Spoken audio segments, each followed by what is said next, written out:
Have you ever noticed something strange? The newer cars get, the less they mean anything. Everything works, everything is correct, and yet nothing grabs you. But back in the day, a car wasn't just a means of transportation. You got behind the wheel and you knew exactly what you were driving. This video features 5 classic cars that modern cars have never been able to surpass in terms of feel. If you too miss this feeling, subscribe to the channel. Here we talk about cars not by numbers, but by what you actually feel behind the wheel. The 1967 Plymouth Fury is one of those cars that looks too ordinary to be taken seriously. A large American sedan, long body, calm lines, nothing flashy. And that's why it's so often flipped through today. But back in the day, people didn't buy a Fury because it was fashionable. They bought it because it simply worked. It was a car for everyday life, for commuting, for the highway, for long hours behind the wheel, without trying to impress or seem like someone else. Behind the wheel, the Fury doesn't try to entertain you. It doesn't twitch, doesn't demand attention, and doesn't tire. The big engine pulls smoothly, quietly, without fuss. You push it, it goes.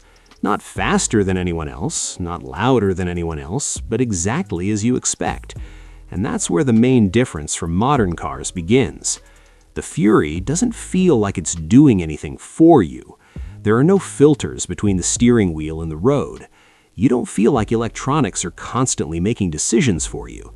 You understand what's happening beneath the wheels, even if you don't think about it.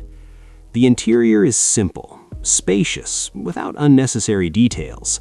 There's no attempt to appear premium, but there's comfort that doesn't tire. It's easy to drive long distances in such a car, and this quality is somehow undervalued today.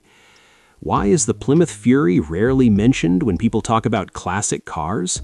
Because it wasn't a legend, it didn't race, it didn't become a film icon. It simply lived. And cars that simply live their lives rarely get big stories. But it's precisely these kinds of cars that retain their value, because they're not tied to fashion. The Fury doesn't look dated, it looks honest. And every year, more and more people are beginning to understand this. The 1967 Plymouth Fury isn't a car for a collector looking for status. It's a car for someone who wants to feel the road without unnecessary noise. And that is precisely why modern cars have still not been able to completely replace such sensations. The Buick LeSabre 1960 is a car that's easy to underestimate today. Too big, too sedate, too uninteresting at first glance. But it was precisely these cars that once did one thing better than anyone else: drive in a way that completely obscured the road. The LeSabre was created at a time when comfort wasn't measured by the number of screens. It was measured by how you felt after an hour behind the wheel. And here, Buick hit the mark. The car floats. Not scoots, not rolls. It just floats. The suspension is soft, the responses are calm, and there's no fuss. Under the hood is a big engine that demands no attention. It doesn't ask you to rev it, it demands no effort. It simply delivers power when you need it.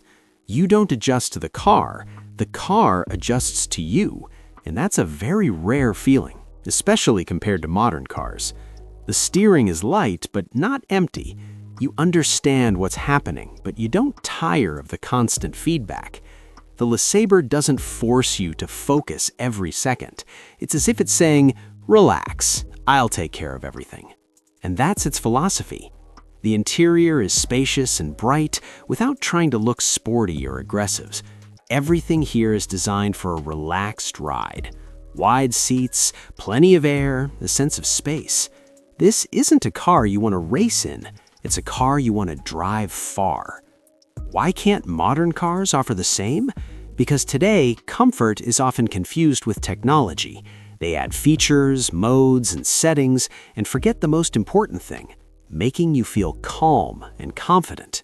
The 1960 Buick LeSabre is a reminder of a time when comfort wasn't a gimmick, but a goal. No unnecessary explanations, no marketing. Just the feeling that the car is on your side. And that's precisely why such cars are still valued by those who once understood the difference. The Chevrolet Nova 1968 is a car that's easy to underestimate precisely because it looks too simple. No glitz, no luxury, no attempt to seem more important than it is. The Nova is an honest, compact car without unnecessary promises. In the late 60s, the Nova was bought by people who didn't have anything to prove. They didn't need a huge body or an expensive interior. They wanted a car that drives, turns, and doesn't get in the way. And the Nova was exactly that. It feels light behind the wheel, and you can feel it right away. The car responds quickly, without hesitation, without the feeling of weight you have to fight against. The steering is simple, direct, and intuitive. You turn it, and the car turns. Not after a second, not through electronics, immediately. Under the hood, there could have been different engines, but the point isn't in the numbers, it's in the feel. The Nova doesn't pull you back, doesn't force you to adjust. It gives you a sense of control that's often lost today behind layers of settings and assistance. You're driving yourself, and you feel it. The interior is incredibly simple, and that's its strength. There's nothing superfluous to distract you from the road. You don't search for buttons or delve into menus. Get in, start, and go. And after a couple of minutes, you forget about the car as an object. Only the process remains. Why do modern cars rarely offer the same feeling? Because even compact cars today have become heavy. They're more complex, quieter, more technologically advanced, but also often less alive. The Nova excels in its lightness and directness.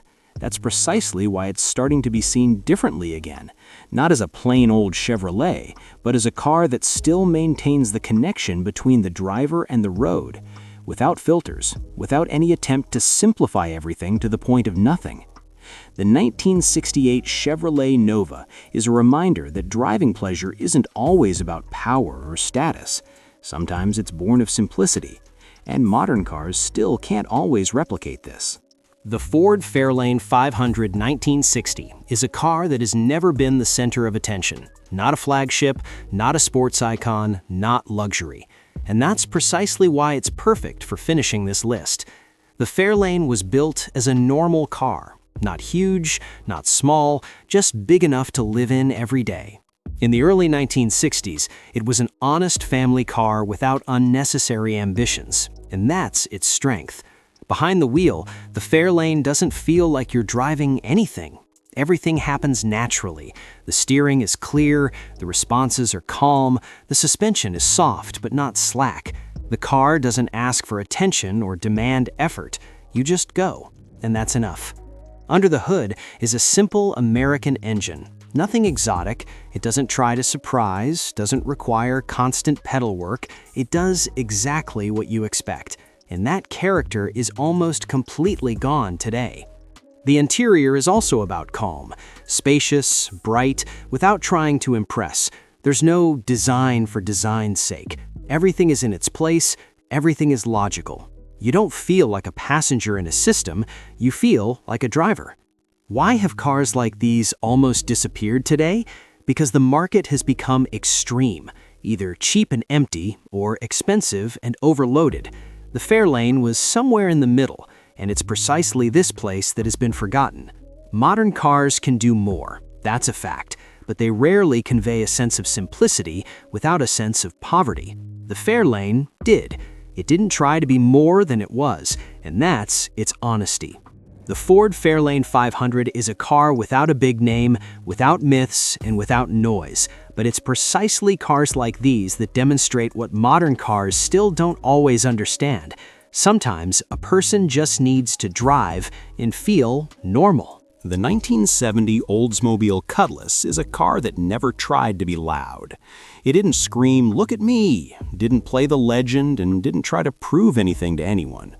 The Cutlass was simply made to be driven every day, and that was the whole point. In the early 70s, it was one of the most successful car sizes, not huge like full-size sedans and not cramped. You climb behind the wheel and everything immediately falls into place. Nothing distracts, nothing irritates. The car doesn't require any getting used to. It's easy to understand from the first few meters. Under the hood is a classic American engine. Not necessarily the most powerful, but smooth and predictable. The Cutlass doesn't jerk or try to surprise, it drives the way you expect. Push the button and it's off. Let go and it settles down, without unnecessary drama. And that's where something hard to find today comes in. The Cutlass gives you a sense of control without straining. You feel the car, but you don't fight it.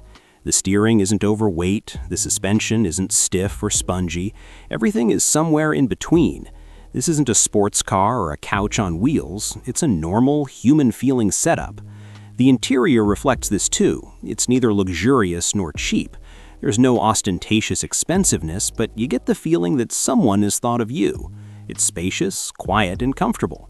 You can easily spend an hour, 2, 3, or more in this car without leaving tired. Why is the Oldsmobile Cutlass often overlooked today?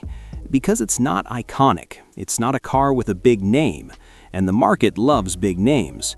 But that's precisely why the Cutlass remained undervalued for so long. Modern cars can do a lot, but they're often overloaded, with modes, settings, and screens. The Cutlass wins in another way. It doesn't try to be clever. It simply works the way a car should. The 1970 Oldsmobile Cutlass is an example of what normal balance looked like, and it's precisely this balance that modern cars are still trying to recapture, but for some reason they keep making it more difficult. If you made it to the end of this video, thank you for being here.